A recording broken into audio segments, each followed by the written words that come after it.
আসসালামু আলাইকুম, কি অবস্থা সবার, কেমন আছেন? বলেন আজকে আপনাদেরকে আমার সাথে থাইল্যান্ড নিয়ে যাই, মানে ঘরে বসে আপনি আমার সাথে আজকে থাইল্যান্ড যাবেন। আপনারা যারা অনেক বেশি পশ প্রতি মাসে মাসে থাইল্যান্ড আসেন তাদের জন্য না, যারা কখনো আসেন নাই তাদের জন্য। প্রতিদিনের মতো আজকে আমি ভোরে ঘুম থেকে উঠে পড়লাম। যারা মনে করেন আমি 11টা 12টা পর্যন্ত ঘুমাই তাদের জন্য এটা। ঘুম থেকে উঠে নামাজ পড়ে আবার আমি ঘুমাই পড়ি, বাট আজকে ঘুমাই না। অ্যালার্ম দেওয়া ছিল, অবশ্য আমি অ্যালার্মের আগে উঠে নামাজ পড়ে গোসল করে নামাজ পড়লাম, তারপর 4 রাকাত নফল নামাজ পড়ে যে বের হয়ে গেল। আমার গাছগুলাতে একটু পানি দিব, কারণ গাছগুলোর জন্য অনেক বেশি মায়া লাগতেছিল। তারপর আমি রেডি হয়ে গেলাম, কারণ আমাদের ফ্লাইট হচ্ছে 10টায়, আর 3-4 ঘন্টা আগে তো অবশ্যই এয়ারপোর্ট যেতে হবে। তো আমার ভাই বোনকে বলছি যে 10টায়, অবশ্য আমাদের ফ্লাইট 25 মিনিট ডিলে হয়েছে, মানে 10টা 25-এ ফ্লাইট। আমার কাছে অবশ্যই ইমেল গেছে, বাট আমি ওদেরকে জানাই নাই। ওদেরকে যদি জানাতাম ওরা আরো বেশি লেট করতো। তারপর ওদেরকে ফোন দিলাম যে তোরা রেডি হ। ওরা রেডি হয়ে আমার বাসায় চলে আসলো, আর বাপ্পি এখনো ঘুমাচ্ছে, ওকে বারবার ডাকতেছে, উঠতেছে না। ফাইনালি ও উঠলো, উঠে রেডি হইল। কোথাও যাওয়ার আগে আমি এই কাজটা অবশ্যই করি, বাসা থেকে 4 রাকাত নফল নামাজ পড়ে বের হই। নতুন কোনো দেশে যাই বা যেখানে যাই, এই কাজটা আমি করেই থাকি। মানুষ আমাকে কি বললো কি ভাবলো এগুলো আমি বাবার বিষয় না, আমি চিন্তাও করি না, কানেও নেই না। যাকে আমার সন্তুষ্টি করার দরকার তাকে আমি অবশ্যই সন্তুষ্ট করি। এটা কাউকে দেখানোর আমি প্রয়োজন মনে করি না। এখন যদি কাউকে দেখাতে যাই তখন সেটা নিয়েও কথা হবে। অতএব ওদের কথা ওদের কাছেই থাক, আমারটা আমার কাছেই থাক। কাউকে দেখানোর মতো আমার কোনো ইচ্ছা নাই। তারপর আমরা চলে আসলাম এয়ারপোর্টে। এয়ারপোর্টে আসতে আসতে একটা কাহিনী ঘটে গেছে, সেটা হচ্ছে দিশা স্পিকার হারিয়ে ফেলছে। তখন আমরা জানতাম না, হাসি মুখে আমরা চলে যাচ্ছিলাম ভিতরে। আমাদের ট্যুর নিয়ে ইদানিং দেখে অনেক মানুষের অনেক মাথা ব্যথা শুরু হয়ে গেছে। যে যেভাবে পারে সেভাবে আমাদেরকে কমেন্ট করতেছে, বলতেছে।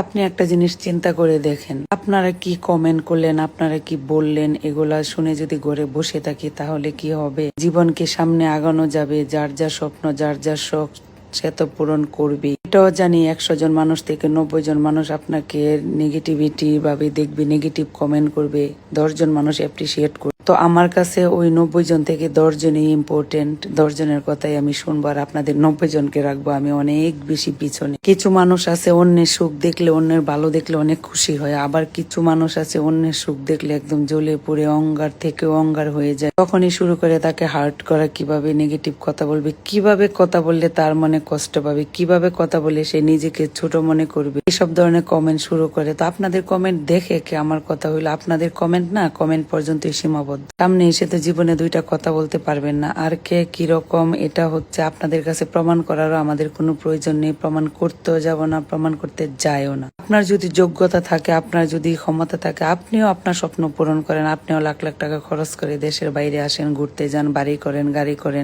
এটা সম্পূর্ণই আপনাদের ব্যাপার।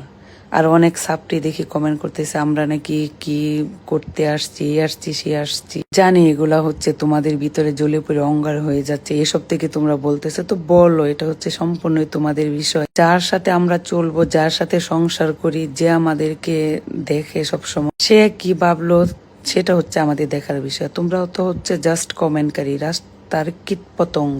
যদি এস্টাবলিশড ফলোয়ার হইতা বা ভালো ফলোয়ার হইতা বা আমাদের শুভাকাঙ্ক্ষী হতা, তখন তোমাদের কথা আমরা ধরতাম। তো বলো, তোমাদের যত খুশি বলো, বলার কাজ বলো, আর আমরা তো এগুলা পাত্তা দিব না, দেও না। আলহামদুলিল্লাহ আমরা চলে আসলাম থাইল্যান্ড এয়ারপোর্ট, ব্যাংকক। এটা ব্যাংকক এয়ারপোর্ট।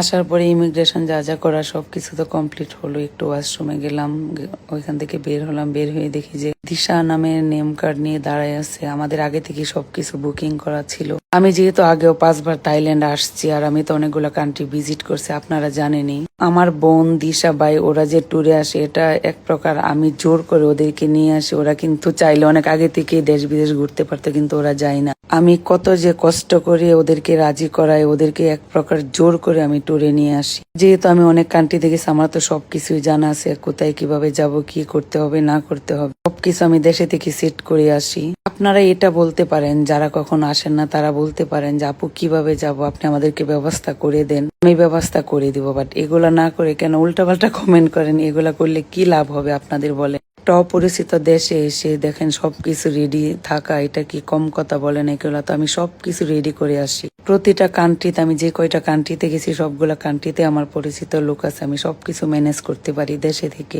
একদম ইজি টিজি ঘুমাই ঘুমাই চলে আসলাম দেখেন হোটেলে। তো হোটেলটা আমি জানি, দেখেই তো বুকিং করছি, অনেক বেশি সুন্দর।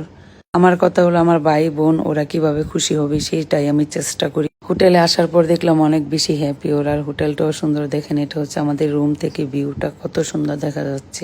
এত সুন্দর হোটেল পেয়ে ওরা শুধু সারাক্ষণ ঘুমায় আর ঘুমায়, বাইরে যেতে চায় না। দিশার আম্মু অসুস্থ হয়ে পড়ছিল, একটু অ্যালার্জি হয়েছে, অ্যালার্জির কারণে অসুস্থ। তারপরে রাতে একটু বের হলাম, বের হয়ে অনেক বেশি হাঁটাহাঁটি করলাম। ইনশাল্লাহ আমরা অনেক দিন থাকবো, অনেক অনেক ভিডিও করব।